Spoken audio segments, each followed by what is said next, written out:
mən bir şeyi müşahidə eləmişəm. 20-30 il bundan əvvələ baxanda, bu sizin də gastroenteroloq olduğunuza görə deyirəm. Mədə ağrıları az görsənir insanlarda, çox az görsənir. Amma mədənin pis xəstəlikləri çoxdur.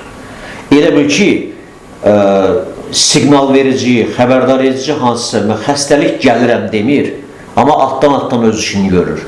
Bu hansı xəstəliklərdir? Keçmişdə belə idi ki, uşaqlarda, məktəblilərdə mədəmiz ağrıyardı. Mədəmiz ağrıyırdı çünki biz bəlli bir yemək vaxtları var idi. Ya səhər-səhər yeməyimizi yerdik, ya yemirdik, ona görə ağrıyırdı. Amma indi mod düşüb, atışdırmalıq nəsə, hamı ağzı işləyir deyə əlamət vermir xəstəlik. Ağrı, o da axı mədə boş qalanda ağrı verir axı. Bunlarda isə mədə boş qalmır, həmişə işləyir. Gizli gedən prosesi dedim bir dilə gətirərdiniz ki, bu gizli gedən proses necə özünü göstərir?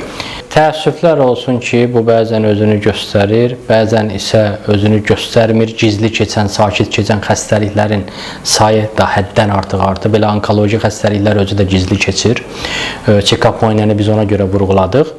Əlamətlərdən təbii ki, şikayətlərdən köp, ürək bulanma, mədə ağrısı, həzmsizlik, iştahsızlıq, çəki azalması, ağıza turşuluq, acılıq gəlməsi, dispeptik şikayətlər deyirik buna. Bu kimi şikayətlər davamlı hal alarsa, əlbəttə ki, ixtisaslı həkimə müraciət olunmalıdır və bunun səbəbi tapılmalıdır. İnsanları qorxuzmaq fikrimiz yoxdur, amma biz faktı deməliyik ki, insanlar bilsinlər, maariflənsinlər. Xüsusən də təkrar vurğulayım ki, onkoloji xəstəliklər çox cavanlaşıb. 20 yaşda, 25 yaşda, 30 yaşda qida borusu, mədə onkologiyası aşkar edirik. Yəni bu, olduqca dəhşətdir.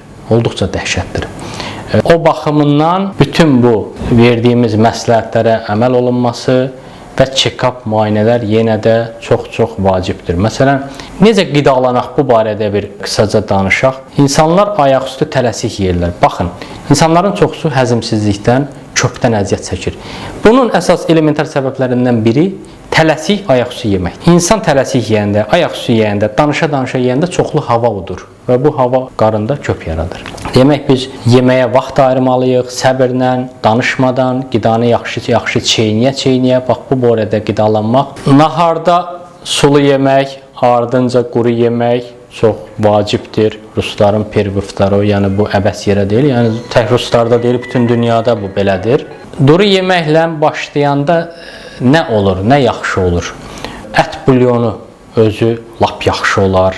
Fərq etməz, toyuq süpü olsun, hər hansı bir sulu yeməklə başlamaq. Bu zaman mədədə şirə ifraz olunur. Sulu yeməkdən sonra müşahidə eləmişsinizsə insana aclıq gəlir yeyəndən sonra. O nə üçündür? Mədə şirə ifraz olunur və mədə əsas ikincili yeməyi həzm eləməyə hazır vəziyyətə gəlir. Onun ardınca ikincili əsas yeməyi yeyəndə artıq həzm rahat gedir, yaxşı gedir və insanda bir şikayətlər yaranmır.